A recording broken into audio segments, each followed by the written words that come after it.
जय हिंद साथियों, आप सभी का हमारे इस यूट्यूब चैनल राजविका एकेडमी में बहुत बहुत स्वागत है। आज हम छुट्टी के लिए आवेदन पत्र के विषय में जानेंगे।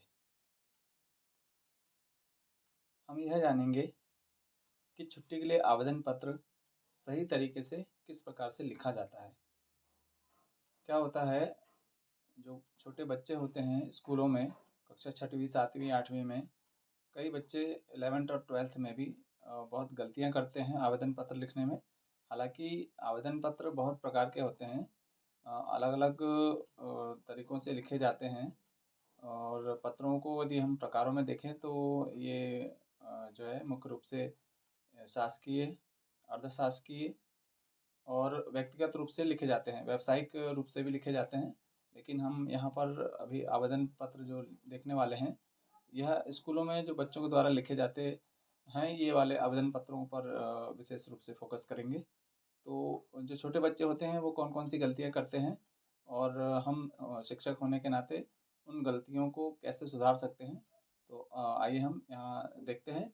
अभी आपको एक यहाँ पर एक आवेदन पत्र दिख रहा है, तो इसमें आप देखेंगे कि छुट्टी के लिए आवेदन पत्र लिखा हुआ है। यहाँ लिखा है, सेवा में श्रीमान प्रधान पाठक महोदय जी, शासकीय उच्चतर माध्यमिक विद्यालय छिंदवाड़ा। विषय लिखा है 3 दिन की छुट्टी के लिए आवेदन पत्र।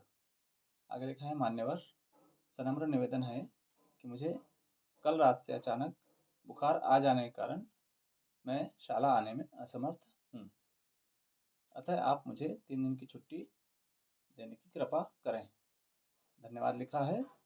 आगे यहाँ पर आपका आगे का विशेष आवासा या यहाँ पर बच्चे का नाम, कक्षा और यहाँ दिनांक लिखा है। आप यहाँ दिनांक में देखेंगे कि तिरछा लिखा हुआ है, जो कि गलत फॉर्मेट है। तो अभी हम सही कैसे लिखेंगे इसको देखेंगे। इसमें एक और गलती ये देखने में आ रही है कि यहाँ पर जो हाशिया होता है या जो मार्जिन होता है, यह नहीं लिया गया है और सीधे तौर पे इसको इसमें लिख दिया गया है।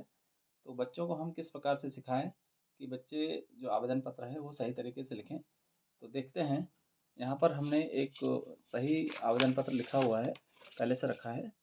इसमें आप देखेंगे कि सबसे पहले आवेदन पत्र लिखने का जो फॉर्मेट है, इसमें एक हाशिया बनाया हुआ होना चाहिए। यदि हाशिया आपकी कॉपी में या बच्चे की कॉपी में नहीं बना है, तो आप उनको सिखाएं कि सबसे पहले वो हाशिया छोड़ें, इसके बाद आप आगे बढ़ें। तो इसमें हमने जो पिछला पत्र देखा था, उसमें जो गलतियाँ हुई उसमें सुधार किया है। तो यहाँ पर हमने जो लिखा है, देखिए आवेदन पत्र कितने भी दिनों के लिए लिख सकते हैं, चाहे 1 दिन, 2 दिन, 3 दिन या जो आवश्यकता हो उसके आधार पे। यहाँ हमने 1 दिन के लिए लिखा हुआ है। तो इसमें देखते हैं, हमने लिखा है कि यहाँ पर सबसे पहले संबोधन लिखेंगे कि हम किसको दे रहे हैं। तो सेवा में प्रधान पाठक महोदय को लिखना है, इसलिए प्रधान पाठक महोदय जी, कॉमा लगाया हुआ है, अल्पविराम लगाया है। फिर विद्यालय का नाम लिखेंगे जहाँ पर बच्चा पढ़ रहा है। उसके बाद हमें कितने दिन का अवकाश लेना है उसके विषय में लिखा है कि विषय। हाँ, यहाँ पर थोड़ा सा ध्यान देंगे कि यहाँ जो फॉर्मेट जमाया हुआ है वो सेवा में, उसके आगे आप पैरा देखेंगे, पैरा हमने चेंज किया हुआ है। फिर उसके बाद प्रधान पाठक महोदय और स्कूल का नाम लिखा है। फिर सेवा में के नीचे ही उसी पैरे पे आप देखेंगे विषय लिखा हुआ है। विषय में थोड़ा ध्यान देंगे, विषय बच्चे क्या करते हैं, हाशिए के बाहर लिख देते हैं, लेकिन उसको हाशिए के बाहर ना लिख के हाशिए के अंदर ही लिखना है। तो इसको आप देखेंगे कि विषय में हमने लिखा है 1 दिन की छुट्टी के लिए आवेदन पत्र। उसके बाद उसी के नीचे से हमने संबोधन किया है महोदय जी, मान्यवर भी लिखा जा सकता है, लेकिन हमने यहाँ महोदय जी लिखा है। उसके आगे फिर हमने जो मुख्य बिंदु वो लिखा है कि विनम्र निवेदन है कि मुझे कल रात से बुखार आ जाने के कारण मैं शाला आने में असमर्थ हूँ। जनरली हम जो लिखते हैं यही कारण लिखते हैं, बच्चों को यही कारण सिखाते हैं। लेकिन यहाँ पर और भी दूसरे कोई कारण हो सकते हैं जिसके कारण बच्चे अवकाश ले सकते हैं। उनको आप बताएं कि जो भी जो उचित कारण हो वो आप लिखें। बच्चे क्या है, रट लेते हैं और इसी को बार बार लिखते हैं। आगे लिखा है कि अतः महोदय जी, मुझे आज दिनांक, चूँकि 1 दिन की हम छुट्टी ले रहे हैं, इसलिए हमने उसी दिन का यहाँ विवरण लिखा है।